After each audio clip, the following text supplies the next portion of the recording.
Muy buenas tardes, días o noches. La presente sesión es para llevarse de manera sincrónica. Este material va a ser subido a YouTube y pues el tema que se va a abordar es sobre los datos, sobre la recolección de datos y vamos a hablar sobre el uso y elaboración de los instrumentos, ¿ya? Esta es la primera parte de lo que es la elaboración de instrumentos. Ya la siguiente sesión vamos a ver a detalle cada instrumento y técnica, pero esta llega a ser un poco más teórico y vamos a ir pues desglosando poco a poco, ¿no?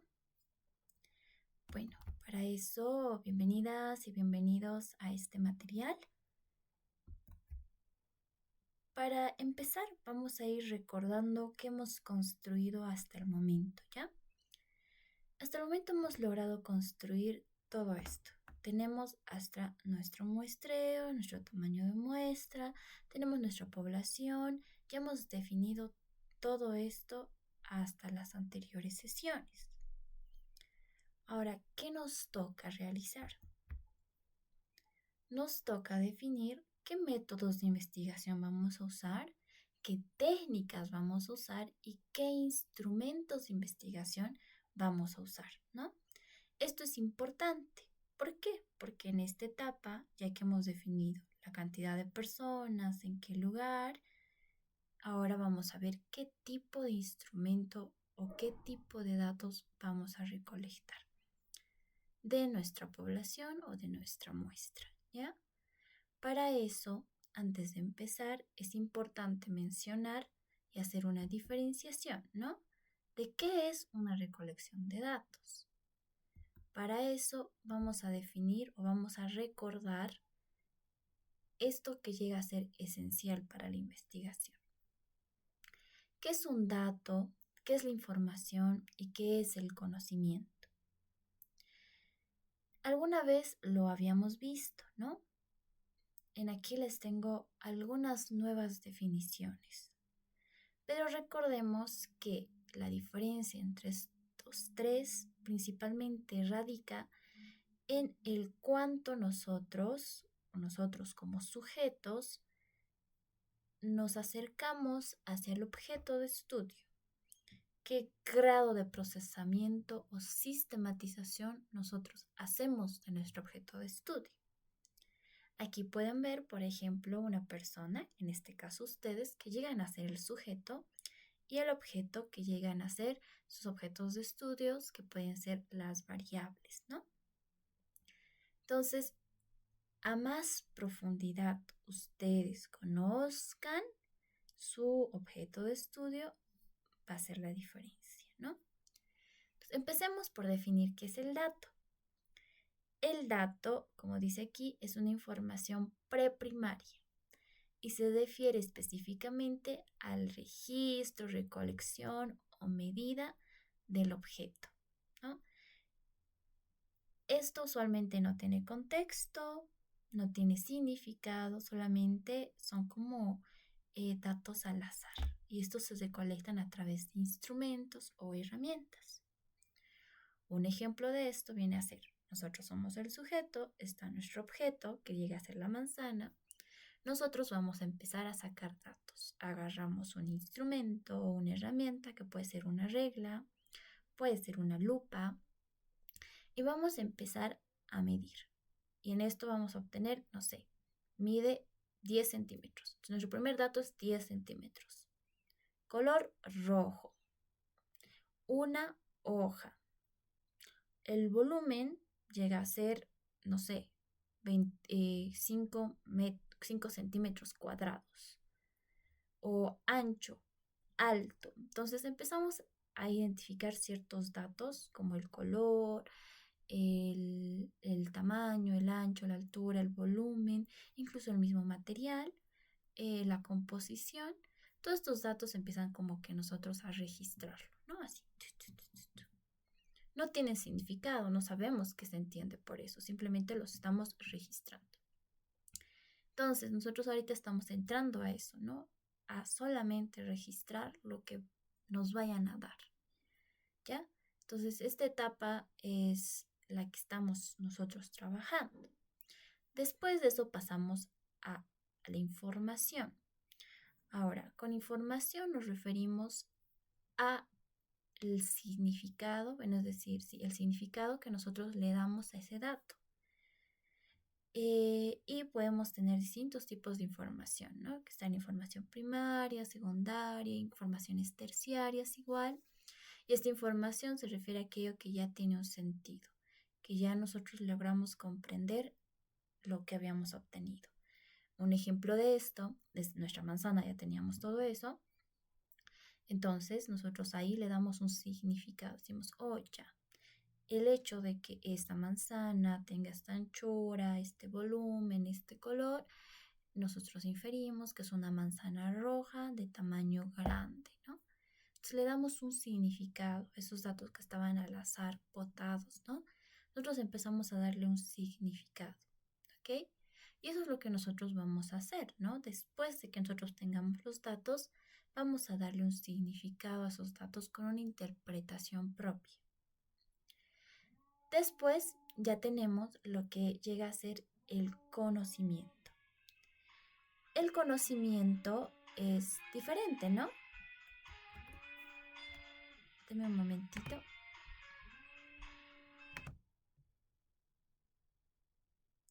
Ok, bueno, ahora continuando, ¿no?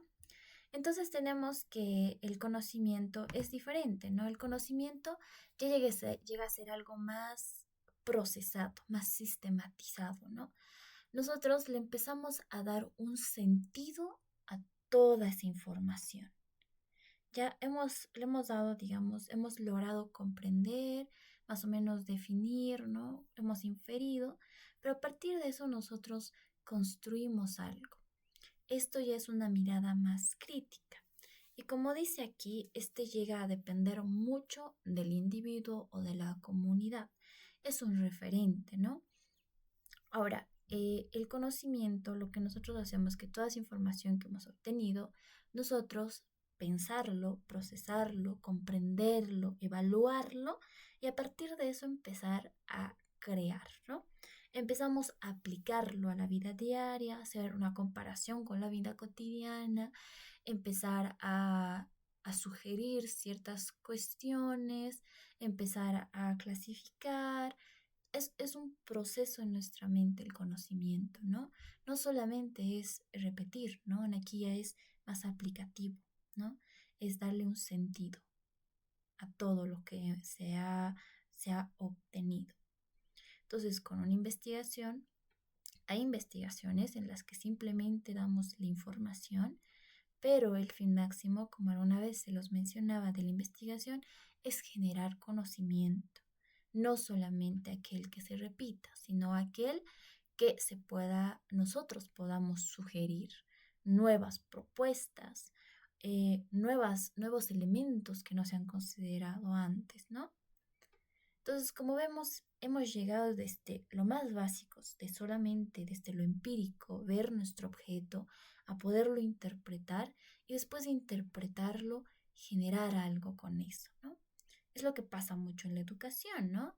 Nosotros primero lo que hacemos, cualquier objeto de estudio, lo que primero hacemos es ver, percibirlo con nuestros sentidos, mirarlo, medirlo, porque no lo comprendemos. Una vez que ya hemos hecho eso, empezamos a interpretar, ¿no? ¿Qué es esto? ¿Qué es aquello? Oh, ya, lo empezamos a describir. Después de que lo describimos, empezamos a proponer, a dar ideas, a ver qué cosas faltan. Y eso es el conocimiento. Y en educación, la investigación por eso es esencial, ¿no? Porque nosotros buscamos que el fenómeno de la educación sea cada vez más comprensible, pero además de que sea comprensible, nosotros podamos generar nuevas prácticas educativas, nuevas propuestas educativas. ¿Ok? Bueno, a partir de eso vamos a empezar con nuestra recopilación de datos. Para que nosotros empecemos a recopilar los datos, lo primero que se hace es hacer un plan de recopilación de datos. O por lo menos tener en nuestra cabeza, en nuestra mente, el cómo nosotros vamos a hacer paso a pasito nuestra recolección. Para esto, aquí pueden ver una sugerencia de un plan de recolección de datos, donde lo primero que ustedes hacen es ponerse un objetivo, qué cosas van a recolectar, a quiénes van a recolectar, qué dinero van a usar para cada instrumento, todo eso.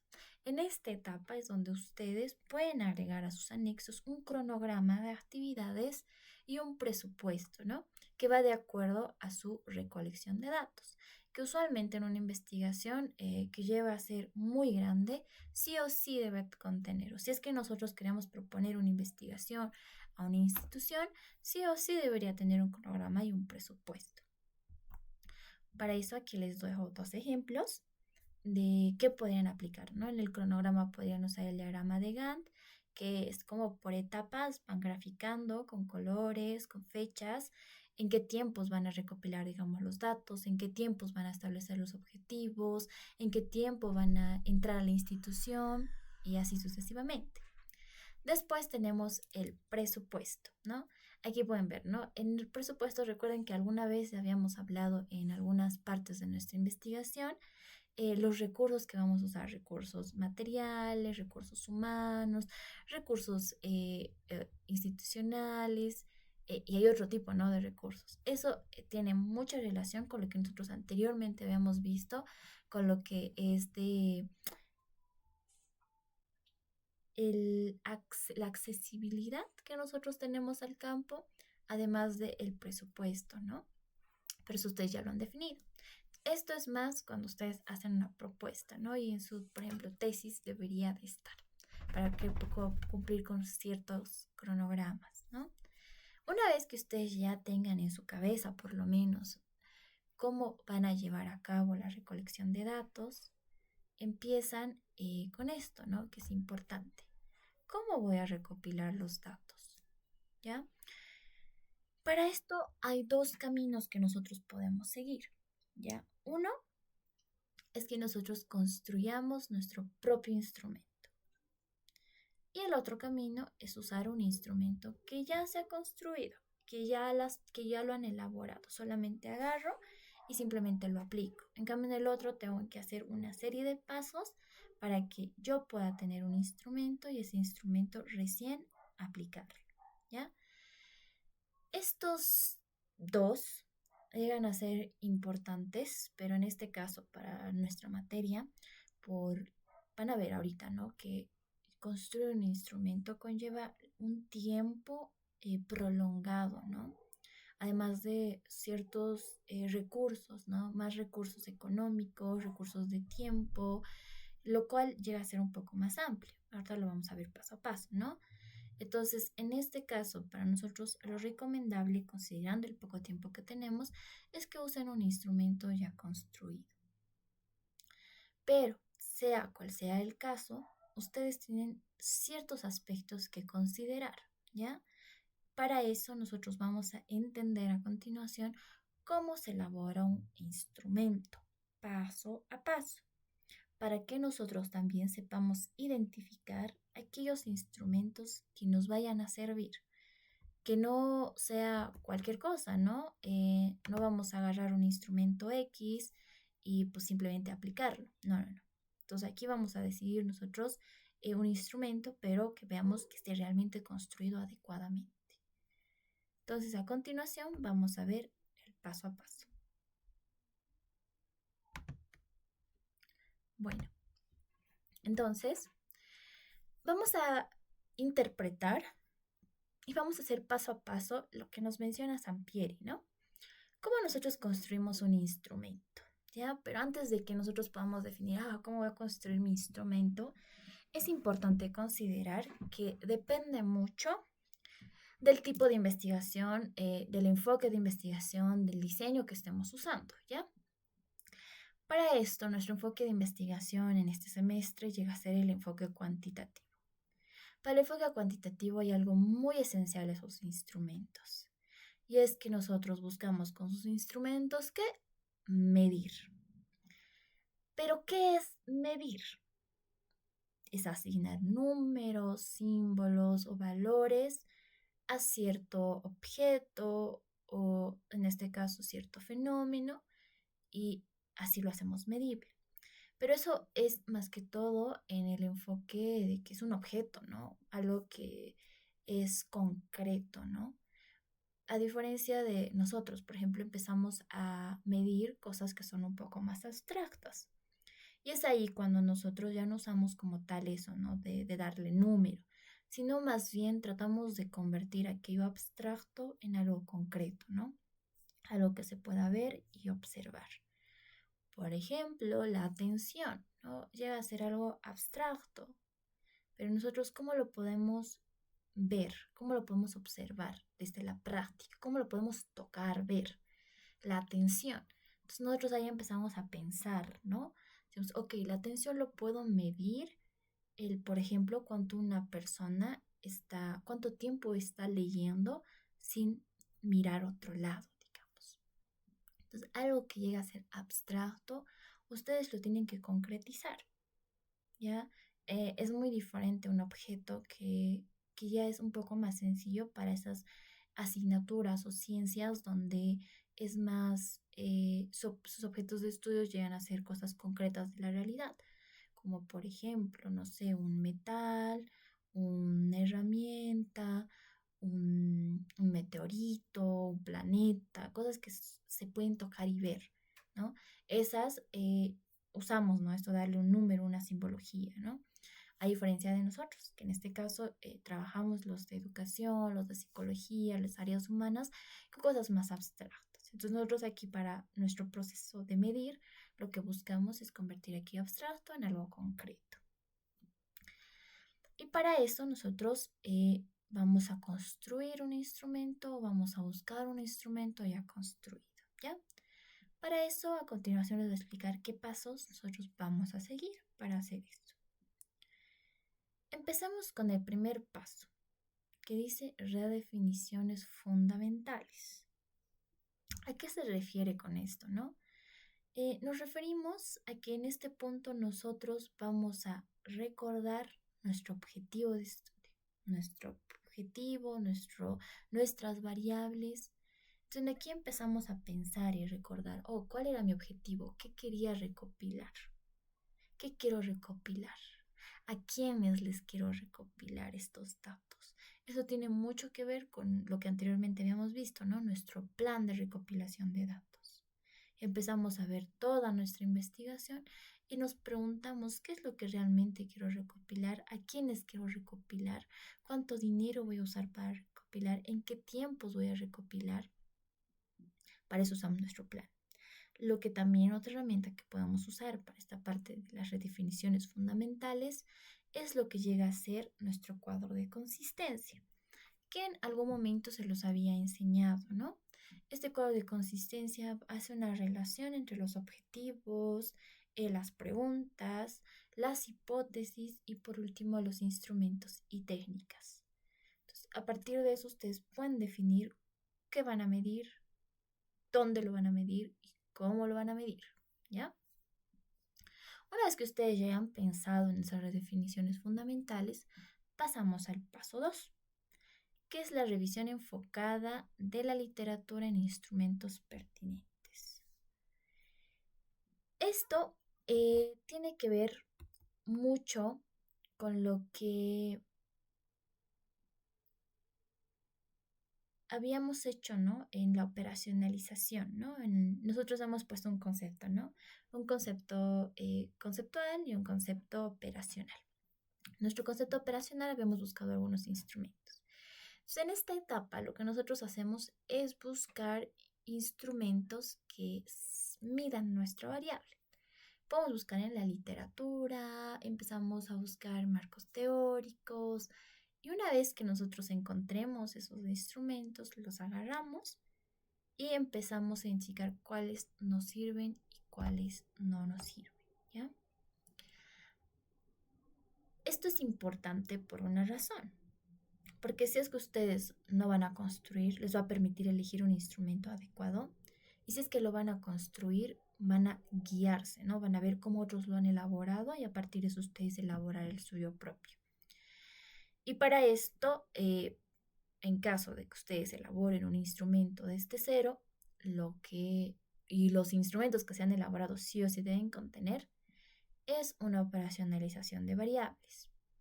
Para eso vamos a considerar el paso 3, que es la identificación del dominio de las variables a medir y sus indicadores. Eso lo habíamos visto hace 2 sesiones virtuales, ¿no?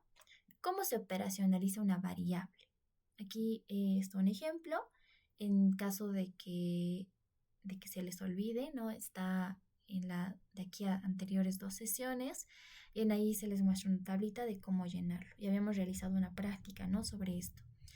Entonces nosotros en aquí empezamos a partir de nuestro marco teórico, de lo que hemos averiguado, de los instrumentos que hemos visto de otros, empezamos a elaborar esta tabla, ¿no? Donde tenemos nuestra variable, tenemos nuestro concepto conceptual, por ejemplo, que es el rendimiento académico desde lo teórico. Después empezamos a definir ciertas dimensiones, ¿no? Características de rendimiento académico, niveles de rendimiento académico. Esos llegan a ser sus dimensiones, ¿no? Y después vamos a ponerlo en indicadores, que por ejemplo, ok, son características, pero ¿cuáles son esas características? Oh, el desempeño en exámenes. Ok, el desempeño en exámenes. Y después habíamos visto los índices. Los índices llegan a ser ya más o menos escalas. ¿Cómo yo mido el desempeño en exámenes? Puede ser por calificaciones, como está aquí. Pueden ser muy malo, malo, regular y muy bueno. Como pueden ver, aquí se ha puesto una escala y esa escala es una escala por intervalos, ¿no? Y a partir de eso ustedes dicen, ok, si mi escala es así, voy a usar una técnica, voy a usar un instrumento y voy a usar este tanto de preguntas. O esta pregunta va a ser específicamente para poder medir esto, ¿no? Es una operacionalización de variables y eso tiene mucho que ver con el paso 3, que es que ustedes definan, ¿no? Su variable, sus dimensiones, sus indicadores, sus índices y también a partir de eso van a ir definiendo lo que es el tipo de instrumento que van a usar. Eso llega a ser en caso de que ustedes elaboren desde cero, ¿no? Pero si es que no lo van a elaborar desde cero y van a usar un instrumento, revisen. Un instrumento bien realizado, no, el instrumento no sale de la nada. No es como que ustedes dicen, no quiero medir la tensión y pues digo cualquier pregunta, ¿no? Cualquier pregunta que se me ocurra. No, no, no. Un instrumento bueno tiene su operacionalización de variables, tiene un marco teórico. Entonces, cuando ustedes buscan un instrumento, busquen su marco teórico, su marco referencial y su operacionalización de variables, como ellos están midiendo, ¿no? En el caso de que ustedes busquen un instrumento, en caso de que lo realicen desde cero, pues ya saben cómo hacer una operacionalización de variables. Sobre esto, se les va a subir un material donde hay como unos ejemplos de operacionalizaciones de variables y para que ustedes lo elaboren o vean, ¿no? Cómo lo están usando otros. Luego, como paso número 5, tenemos la toma de decisiones clave. Ok, ya he operacionalizado mis variables, ya he identificado un instrumento que tiene, ¿no? Sus dimensiones, sus indicadores. Súper. Ahora, ¿qué hago con esto? Empiezo a decidir, ¿ya? Para esto nos vamos a hacer 3 preguntas principales sobre nuestra decisión, ¿ya? 1, vamos a preguntarnos qué instrumento voy a usar. ¿A qué me refiero con esto? Voy a elaborarlo yo desde cero con la personalización de variables. Voy a desarrollarlo yo, o sea, todo desde cero, desde mi marco conceptual, marco teórico. Yo voy a desarrollar este instrumento. O adaptado, que es una opción, ¿no? Por ejemplo, si ustedes encuentran un instrumento que mida exactamente lo que ustedes quieren, pero resulta que está en inglés, ustedes lo traducen y lo adaptan en el lenguaje que nosotros usamos, ciertos modismos, ¿no? O digamos que hay un test que es muy poco comprensible, le cambian algunas palabras y así. Entonces en ahí ustedes estarían adaptando el instrumento de acuerdo a las necesidades de su población, de su muestra, ¿no? Porque claro, imagínense, hay un test, digamos, para profesionales sobre el nivel de atención. Entonces, en lugar de eso, ustedes no quieren que un profesional lo mida, sino quieren que, digamos, los niños lo respondan. Entonces, tendrían que adaptar todo ese test a niños, que lo puedan resolver con lenguaje sencillo. ¿ya? Tienen estas tres opciones y ustedes decidan cuál van a realizar. Y también, ¿no? Depende mucho si es que encuentran un instrumento adecuado para ustedes o no. Si no lo encuentran, no existe, pues lo desarrollan. Si es que lo encuentran, pero no está como quieren, lo adaptan. Y si es que encuentran uno exactamente como quieren, pues simplemente lo usan y ya. Esa es la primera pregunta que se tienen que hacer. La siguiente es, ¿qué tipo y formato de instrumento voy a usar? ¿A qué me refiero a esto? Vamos a ver en la siguiente sesión a detalle qué tipos, qué técnicas, qué instrumentos hay, cada uno a detalle. Pero en la que ustedes deciden, ¿no? Quiero hacer una encuesta, una escala Likert, un cuestionario, una guía de observación, una entrevista estructurada. Ustedes ya deciden qué tipo, ¿no? ¿Cuál van a usar? Y ustedes empiezan a elaborar un formato, ¿no? En Word, en Excel, empiezan a ponerlo, ¿no? Así va a ser, van a tener estas letras, va a tener esta estructura para que para la muestra sea sencillo de entender y así. En este punto ustedes tienen que definir eso, ¿no? Y por último, la última pregunta. ¿Cómo voy a aplicar el instrumento? ¿Va a ser virtual o va a ser presencial? Con presencial me refiero a si van a hacer, no sé, van a ir ustedes de frente a frente con la persona, eh, no sé, depende también de su muestreo, ¿no? ¿Qué tipo de muestreo han usado?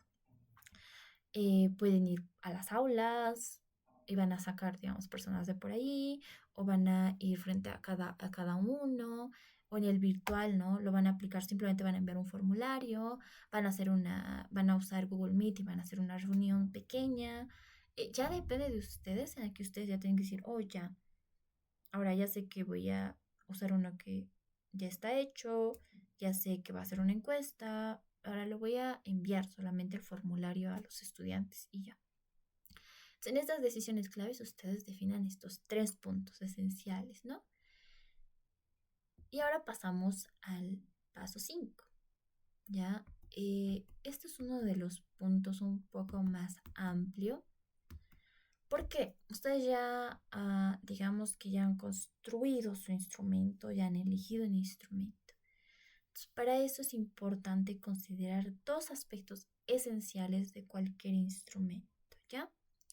Que es la confiabilidad y la validez.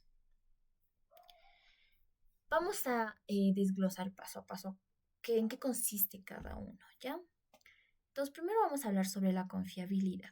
Otros le llaman consistencia y otros le llaman fiabilidad, ¿ya?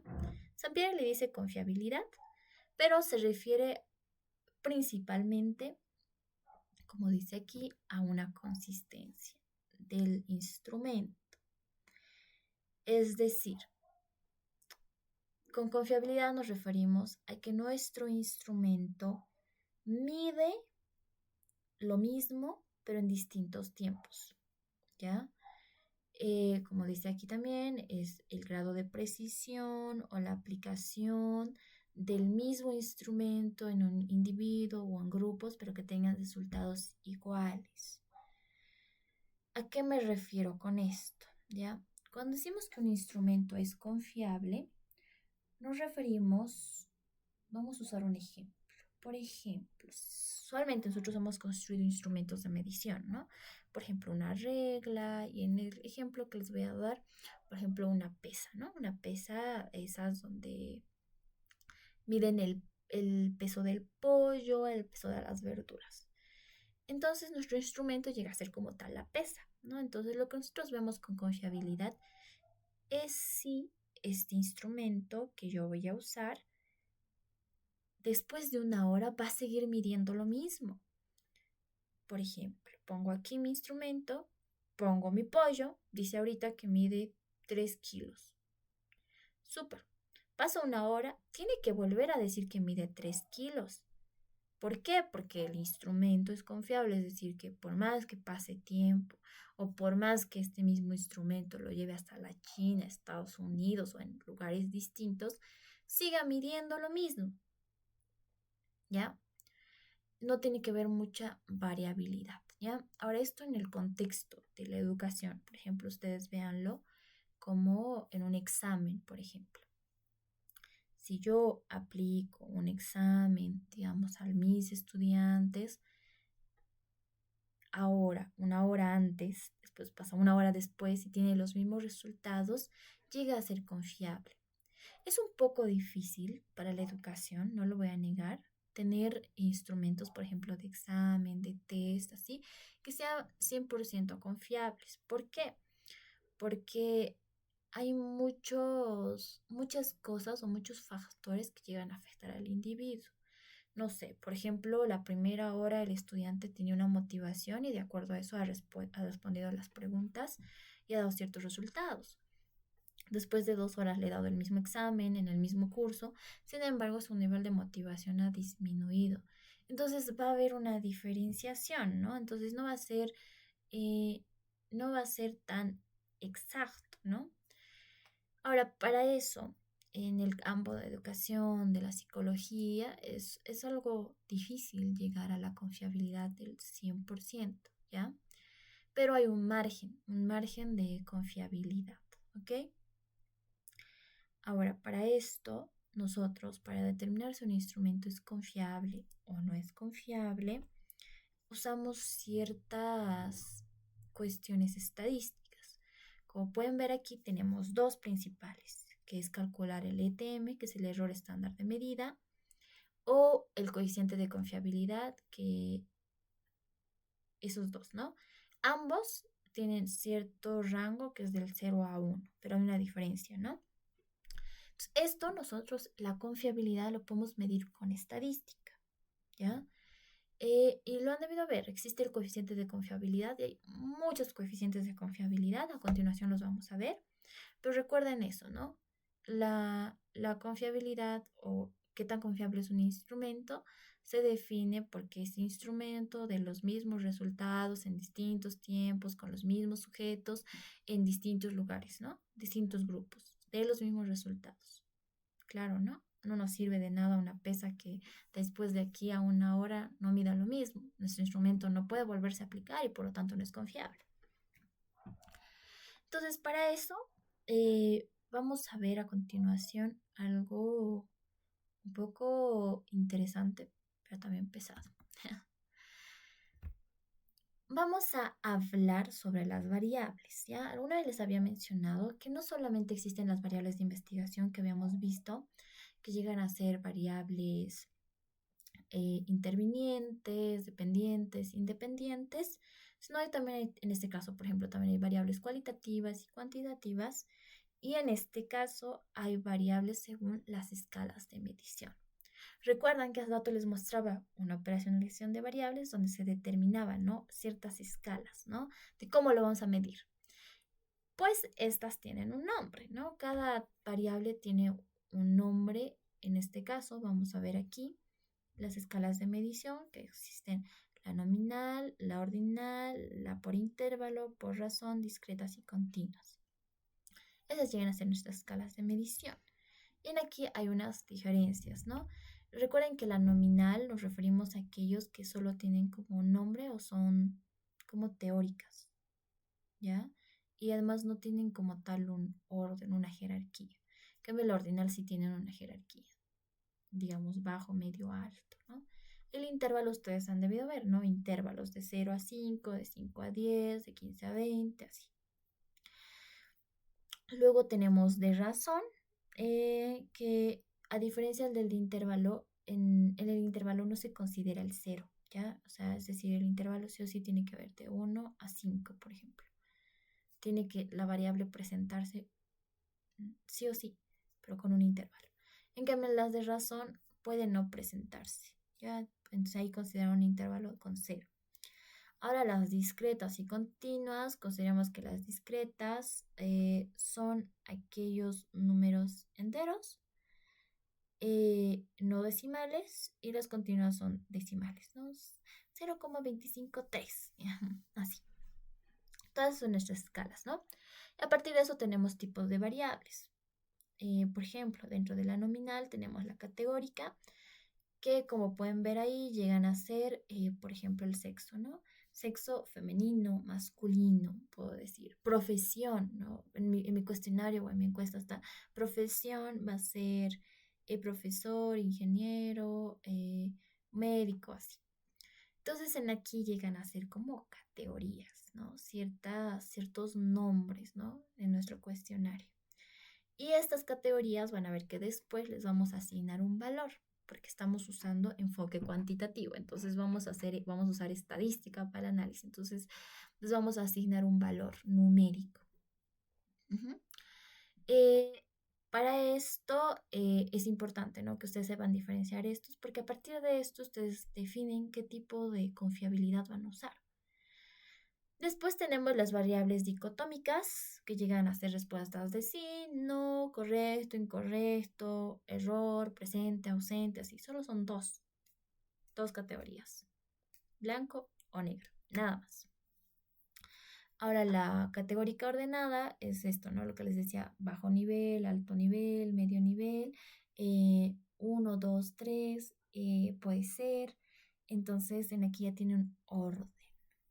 Luego tenemos la numérica continua, que llegan a ser ya las puntuaciones. Y en aquí usan los intervalos, ¿no? Como dicen aquí, pueden usar algunos tipos de análisis para estas. Y tienen que ser distancias iguales, ¿no? En este caso, por ejemplo, en su cuestionario ponen, ¿qué edad tiene? Tiene de 20 a 30, de 30 a 40, de 50 a 60, así. Para eso usen los intervalos que ustedes han aprendido en estadística. Luego tenemos las discretas, que ya iban a ser valores, no sé, concretos, como ¿qué edad tiene? 25. Listo. Edades concretas, ¿no? O números concretos. ¿Cuántas mascotas tiene? 3. Eh, ¿cuántos trabajos ha tenido anterior a este? 5, así. Ponen solamente números enteros. Esa va a ser nuestra respuesta. Y por último tenemos la numérica continua, que pueden ser decimales, no sé. ¿Cuánto mide? ¿Cuál es su estatura? 1,27 centímetros. Así. Entonces ahí ya tienen, ¿no? O sea, es la diferencia. Ahora, ¿por qué es importante esto? De acuerdo a las variables, o sea, ustedes en su operacionalización de variables van a ver los instrumentos que de acuerdo a la pregunta, ¿no? A la dimensión, ponen ustedes una escala y a partir de la escala ustedes definen qué tipo de variables están obteniendo, qué tipos de datos están obteniendo. Esto es importante porque a partir de esto ustedes van a hacer su confiabilidad. Que para esto usamos las pruebas paramétricas, que lo van a aprender, ¿no? Que lo están aprendiendo en estadística o lo van a aprender. La confiabilidad se puede medir estadísticamente, como les dije, de 0 a 1. Pero hay muchas maneras de medirse, dependiendo de nuestra variable, nuestro tipo de variable, ¿ya? Dependiendo de la escala que estamos usando. Esto es importante, como les dije, para ver si nuestro instrumento va a medir lo mismo en varias situaciones, ¿no? ¿Cuán confiable es? Ahora, un nivel de confiabilidad bien aceptado llega a ser de 0 al 70%, ¿no? No de 0, del 70 al 90%, ¿no? Ahora, para educación llega a ser complicado llegar a un 100%, como les dije. De hecho, sí o sí hay como margen de error del 5%. ¿Por qué? Porque no podemos nosotros como tal considerar todos los factores, pero se trata que en su mayoría sí, para que sea una investigación objetiva, que es una de las características de la investigación cuantitativa, ¿ya? Entonces aquí les presento algunos métodos para identificar la confiabilidad. En este caso primero tenemos el de formas equivalentes o paralelas. Es cuando ustedes tienen dos exámenes, ¿ya? O sea, dos test que son similares. Tienen como que las mismas preguntas, pero varían un poco, ¿no? Entonces, lo que ustedes hacen aquí es, como dicen, ¿no? Primero aplican un test A, un test B y empiezan a identificar los puntajes totales y a partir de hacen eso usan la correlación de Pearson, que es una estadística. Ahora, todos estos métodos de confiabilidad los pueden usar con un programa que puede ser el SPSS, el R, el Stata. También pueden usar el Excel, pero es un poco más complicado. En cambio, con SPSS automáticamente se lo saca, ¿no? Pero para eso tienen que transformar sus preguntas en algo cuantitativo. Por eso vamos a usar lo que es la codificación, ¿no? Entonces tenemos primero eso. Entonces, ¿esto cuándo lo van a usar? Cuando ustedes tengan dos test que sean similares, pero tengan preguntas un poco diferentemente estructuradas, ¿no? Y aquí está, un ejemplo de eso podría ser que ustedes hagan un examen de comprensión lectora, uno A y el otro B, y vean cuál es la confiabilidad, ¿no? Aquí está. Esta tabla lo van a tener, revísenlo a detalle y a partir de eso ustedes definan, ¿no? Cuáles conviene usar, por ejemplo, o cuáles han usado en el caso de su instrumento. Después tenemos el TR-test. Esto llega a ser dos pruebas que se hacen, una antes y una después. Donde evaluamos cómo está, ¿no? En esto de tiempo. ¿Se acuerdan que les decía que esto tiene que estar al mismo tiempo, en distintos lugares tiene que ser la respuesta igual? Entonces, lo que hacen es medir en un tiempo, después del otro miden en un segundo tiempo. Y aquí también usan el coeficiente de correlación de Pearson y a partir de eso sacan, ¿no? Y ven si es que es estable a través del tiempo lo que están midiendo, sus preguntas, ¿no? Después tenemos lo que es la división por metades, o en este caso esto es interesante porque lo que ustedes hacen es agarran, digamos, tienen 20 preguntas, de esas 20 preguntas, las impares las ponen en un examen y las pares en otro examen. Y después de eso calculan si es que hay una relación entre las dos mitades y usan, en este caso, otro coeficiente que llega a ser el de Spearman, ¿no? Como pueden ver, en las anteriores hemos usado Pearson, ahora estamos usando Spearman, pero esto depende mucho del tipo de investigación, el tipo de instrumento que estén usando y la escala de medición que usen, ¿ya? Después tenemos el de equivalencia o el racional, que este es específicamente para aquellos que tienen opción múltiple y tienen una puntuación, ¿ya? Por ejemplo, al finalizar todo el examen, dan una nota, ¿no? Entonces, a partir de eso, ustedes van a definir la cantidad de aciertos o errores y aplican la fórmula de KR, ¿no? 20 o KR 21. Igual les va a salir un coeficiente y a partir de eso dicen, mi instrumento es confiable o no es confiable. Como pueden ver en estos, se requiere aplicar una vez, pero también algunos no se necesita aplicarlos. Por ejemplo, ahorita vamos a ver eso, ¿no? Ahora, luego está el alfa de Cronbach.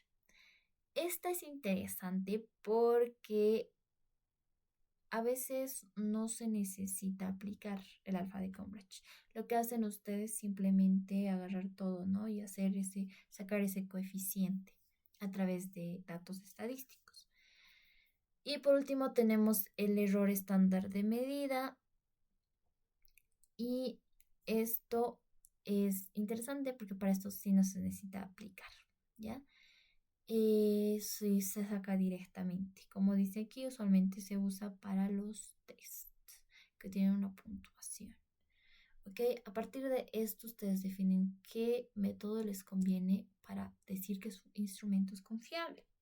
Esto es importante, digamos, es que ustedes elaboran un test, no sé, un test de dificultades de aprendizaje. Entonces, obviamente mi test, un buen instrumento, tiene que ser confiable.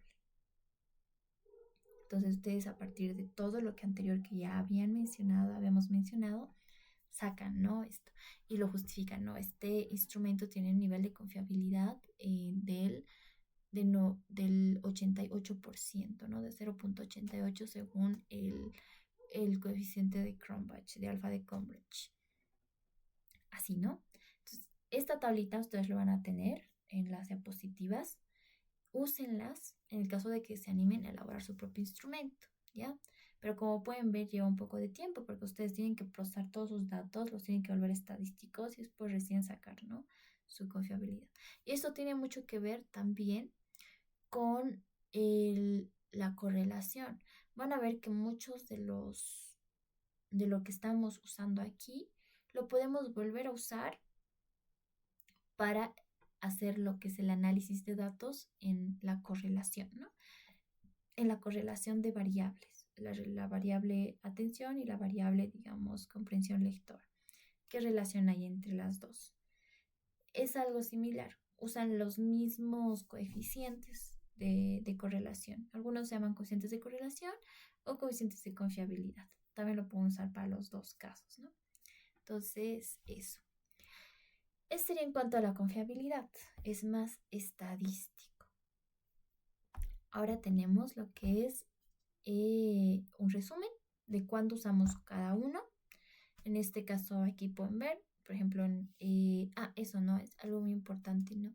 La confiabilidad usualmente mide la consistencia interna. ¿A qué nos referimos con consistencia interna?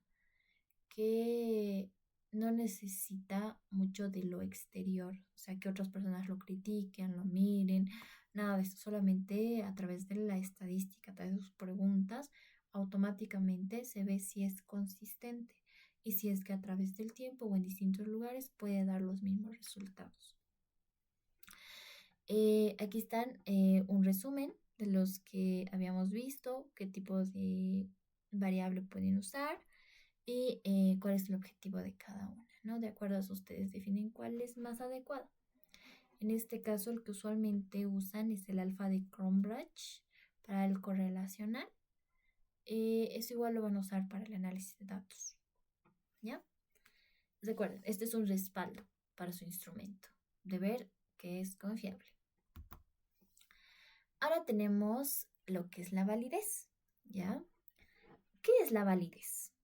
Es el grado en que nuestro instrumento mide lo que busca medir. Es decir, que nuestra prueba realmente está midiendo, ¿no? Lo que queremos. Uy, esto es muy importante porque pasa mucho, por ejemplo, en un examen, ¿no? Como ven al niño y todo estresado.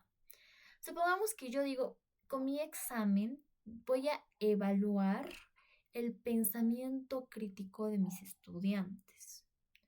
Uy, ya, interesante. Pero la pregunta es, ¿cómo mido el pensamiento crítico? Y yo resulta que pongo, no sé, incisos, ¿no? Y yo pongo falso, respuesta correcta o incorrecta, ¿no? ¿Realmente estoy midiendo el pensamiento crítico con eso? No. De hecho, estoy viendo qué tan de acuerdo está conmigo o no, supongamos, ¿no? No estoy midiendo el pensamiento crítico. Entonces, resulta que hay muchos instrumentos, en especial en la evaluación, que dicen que van a medir algo, pero no lo miden. Ya, por ejemplo, puede que yo esté elaborando un instrumento sobre medir la comprensión lectora, pero no estoy midiendo la comprensión lectora, estoy midiendo el rendimiento, ¿no? El rendimiento lector. O esté midiendo el aprendizaje de la lectura. Pero no estoy midiendo la comprensión lectora, que es una variable diferente, ¿no? Entonces, la validez llega a ser algo esencial, ¿no? Porque realmente con la validez es que nosotros definimos si nuestro instrumento sirve o no sirve. Porque claro, puede que mis preguntas estén ahí puestas al azar y realmente no me estén dando respuesta a lo que yo en un inicio me había planteado, no estén midiendo lo que yo quería medir. Entonces, aquí está como un mini resumen, ¿ya? La validez mide lo correcto, mide lo que busca medir. Si yo digo que voy a medir comprensión lectora, mi instrumento tiene que medir comprensión lectora. Y la confiabilidad es de que esto sea siempre igual, es decir, que por más que cambie el lugar o el tiempo, me siga midiendo comprensión lectora. De la misma manera, ¿ya? Los resultados sean similares. Para eso usamos lo que es la campana de Gauss, la desviación estándar, cuántos nuestros datos están dispersos, ¿no? Ahora, para que nosotros, es algo importante que mencionar, es que nuestro instrumento sí o sí tiene que tener validez. No es necesario tanto la confiabilidad, pero validez sí o sí, porque claro, si no hay validez, si es que mi instrumento no mide lo que busco medir, mis datos no van a tener sentido y por lo tanto no me sirve de nada que mi instrumento se pueda usar en distintos lugares si no mide lo que busca medir, ¿ya? Entonces, ustedes, como Sampiero lo mencionaba también en su libro, es como una flecha, ¿no? O sea, piensen que es su flecha. Entonces, si es que ustedes tienen validez, le van a dar al blanco posiblemente, ¿sí? pero digamos, es probable que le den al blanco, ¿no? Es de hecho más probable que le den al blanco porque realmente su flecha está apuntando hacia algo específico, ¿no? Sí, puede variar tal vez, digamos, por el tiempo, por la posición de la mano, por otras cosas, pero va a llegar tarde o temprano al punto, al blanco. En cambio, con la confiabilidad, pues es como que nosotros lanzamos la flecha, pero en distintos tiempos va a llegar al mismo lugar, ¿no? Entonces, la confiabilidad no es necesario que esté, no es esencial. Puede existir un instrumento válido, pero no confiable. Pero no puede existir un instrumento confiable que no sea válido. ¿Por qué? Porque eso significa que nosotros nunca jamás vamos a llegar a nuestro objetivo. Jamás. ¿Ya? Por más que podamos sacar el mismo resultado en distintos tiempos, nunca vamos a llegar al objetivo. ¿Por qué? Porque nuestro instrumento no es válido. Entonces, recuerden, la validez llega a ser muy importante, pero a diferencia de la anterior, que se mide estadísticamente con números, la validez se mide de una manera más teórica, ¿ya? Más se miden se ven cualidades de nuestro instrumento, ¿ok? Es muy diferente. Entonces, para esto, nosotros tenemos tipos de validez. En este caso son tres principales, que es la validez de contenido, la validez de criterio y la validez de constructo, ¿no? Ahora, estos tipos de validez, aquí están como la diferencia. Entonces vamos a ver, ¿no? Cada uno, súper rápido. La validez de criterio se refiere a qué? A que nuestro instrumento mida lo que busca medir, pero desde algo externo. Por ejemplo, si yo le muestro mi instrumento de dificultades de aprendizaje, un experto en dificultades de aprendizaje, y me dice, oye, mira, esto sí está midiendo esto, estoy buscando una validación externa eh, y eso hace que mi instrumento sea adecuado, ¿no? Ahora, esto usualmente lo aplicamos, como dice aquí, para diagnósticos, para instrumentos que buscan predecir algo. Entonces, aquí nos preguntamos algo, ¿no? Los resultados del test se relacionan con un criterio externo válido. ¿A quién me refiero? Con otras personas, con otros jueces, con un grupo. Realmente las respuestas que nos van a dar en este instrumento son adecuados, ¿ya? Después, dentro de esto tenemos, esto ya sacado de otros libros, que es dentro de las pruebas psicométricas. Van a ver, ¿no? Que en las pruebas psicométricas hablan demasiado de los tipos de validez. Porque las pruebas psicométricas lo que buscan es ser estandarizadas, como los test de inteligencia, los test de las dificultades del neurodesarrollo, todas esas, ¿no? Las dificultades o test de personalidad, todo eso es que a la psicología llega a funcionarle mucho, ¿no? Para nosotros igual nos funciona mucho, porque por ejemplo a veces trabajamos con el cerebro, trabajamos con dificultades de aprendizaje. Entonces, hacer una prueba psicométrica, es decir, que sea medible, pues nos ayuda mucho, ¿no? Entonces, dentro de eso tenemos lo que es la validez concurrente y igual para esto podemos usar un poco de lo que es la confiabilidad, ¿no? Luego tenemos la validez predictiva, que habíamos visto, tiene igual mucho que ver con la confiabilidad. ¿Ya? Pero esto es más como cualitativo, considéralo. Ustedes aquí solamente describen si es que ha funcionado o no, no es tanto estadístico, ¿ya? Ahora, la validez de constructo o de contenido, algunos le dicen, es que ustedes comparen, ¿no? Su instrumento con la teoría. Ah, para esto nosotros necesitamos conocer muy bien, ¿no? Para eso tenemos un marco teórico, recuerden eso. Entonces, para esto nosotros nos respondemos, ¿no? Si es que nuestro instrumento está de acuerdo a la teoría, no sé, de Jean Piaget, ¿no? O no está. Entonces usamos los modelos teóricos o las teorías ya existentes Y a partir de eso vemos si nuestro instrumento tiene sentido o no tiene sentido. Después tenemos en este caso hay dos, lo que es la validez consecuente o la moderna. Estos dos tipos, por si acaso, eh, son como extra, ¿ya? ¿Qué es la validez consecuente o moderna? Es decir, que si nuestro instrumento tiene consideraciones éticas y sociales, que antes no se ha considerado, ¿no? Y luego tenemos la validez total o integral.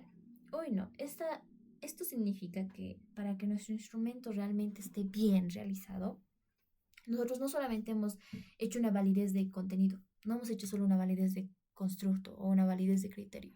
Hemos hecho los tres juntos y hemos visto que los tres tipos de validez está bien validado. O sea, nuestro instrumento está realmente sustentado, está respaldado. Entonces, eso, ¿no? Eso es algo muy importante porque, en especial para nosotros, ¿no? Si hacemos un instrumento psicométrico de una dificultad de aprendizaje, pues nos ayuda muchísimo, ¿no? Significa que no nos estamos inventando las preguntas, porque sí. Ahora, dentro de estos tipos de validez hay dos métodos usados, que son los más usados para la validación. Uno es que la validación por expertos y otro es el pilotaje. La validación con expertos nos referimos a que nosotros agarramos nuestro instrumento, le entregamos, digamos, a un experto en el área, por ejemplo, en dificultad de aprendizaje, digamos, la dislexia. Resulta que ese señor ha tenido 30 años de estudio de la dislexia, entonces le entregamos, le decimos que nos evalúe las preguntas, si es que están bien gramaticalmente, se entienden, realmente están midiendo lo que yo busco medir. Le entregamos todo nuestro instrumento y esa persona como que empieza a evaluar, ¿no? Empieza a decir, esto está bien, esto está mal y así. Entonces, una vez que ustedes tengan todo eso, pues ya lo corrigen y ya está validado por expertos, ¿no? Por una persona externa.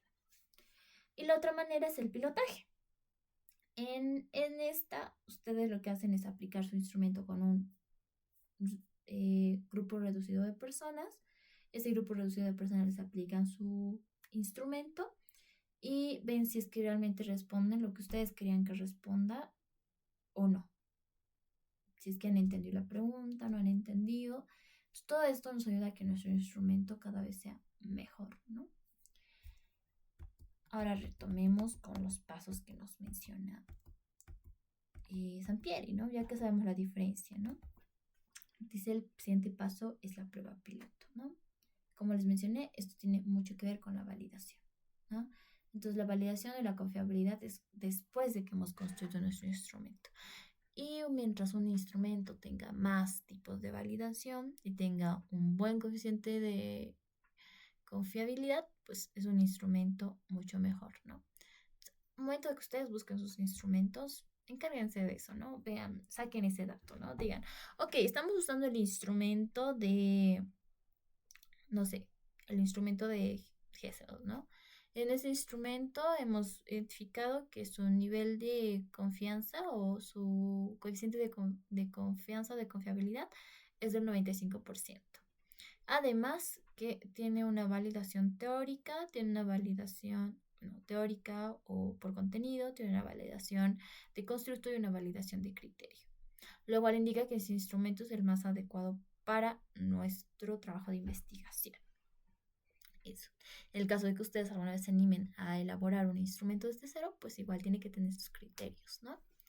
Quién sabe, se vuelven unos capísimos elaborando pruebas psicométricas de dificultades de aprendizaje.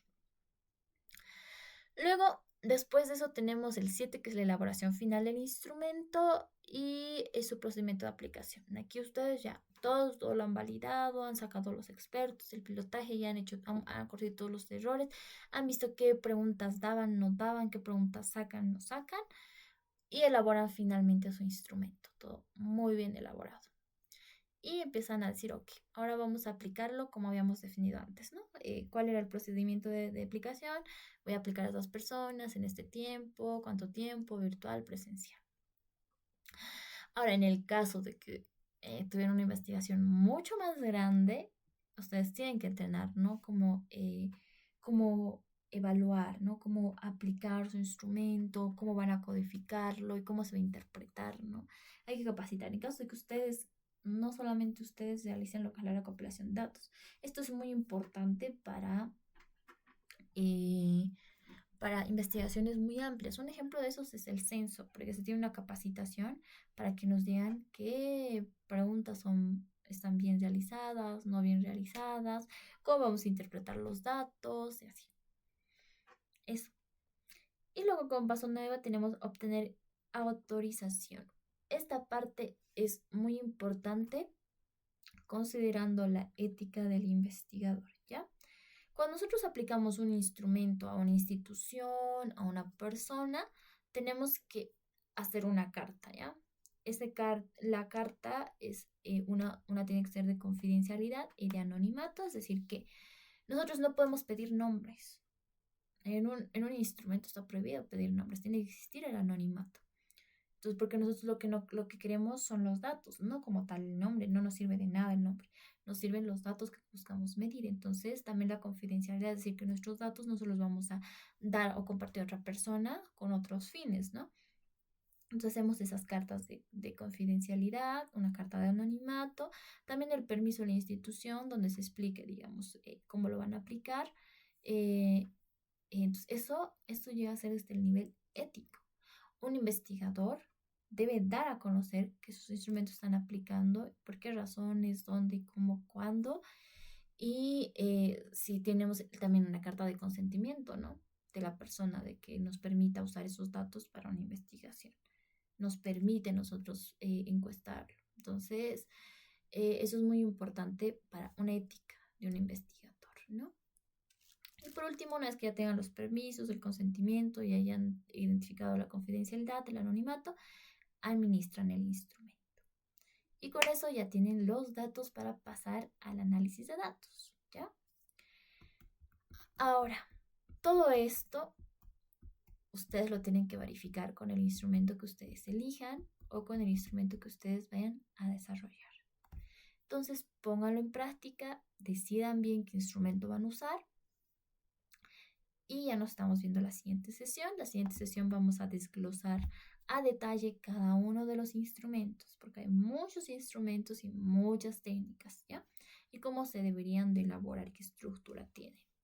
Bueno, con eso sería todo. Les dejo 2 actividades, las cuales deben de desarrollarlas en Classroom.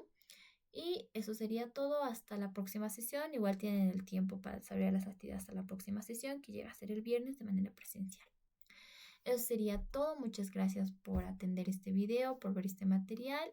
Y eso sería todo. Gracias.